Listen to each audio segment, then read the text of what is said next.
कुर्बानी कर नहीं सकते, अजर और सवाब तो ले सकते हैं। मुस्लिम शरीफ और निसाई शरीफ में नबी करीम सल्लल्लाहु अलैहि वसल्लम की अहदीस मुबारका मौजूद है।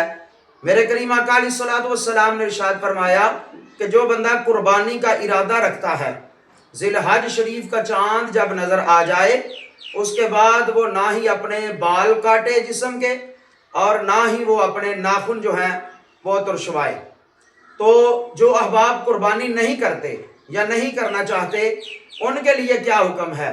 तो उनके लिए भी उलमाए कराम बयान फरमाते हैं, अगर वो भी इस पर अमल करेंगे, यानी ज़िलहज शरीफ का चाँद नज़र आने के बाद कुर्बानी तक बेशक उन्होंने कुर्बानी नहीं करनी, वो भी अगर अपने बाल नहीं कटवाते, नाखून नहीं तराशते, तो उनको भी कुर्बानी का सवाब जो है वो दिया जाएगा।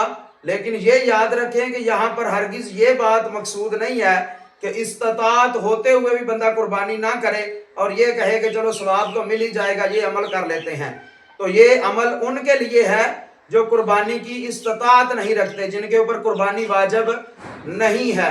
लिहाजा जिनके ऊपर कुर्बानी वाजिब है वो कुर्बानी करेंगे और साथ में ये अमल करेंगे। जिन पर कुर्बानी वाजिब नहीं है वो कुर्बानी ना करें, बल्कि ये अमल जो है वो कर लेंगे तो उन्हें सवाब जो है वो मिल जाएगा। अच्छी बात को फैलाना सदका जारिया है।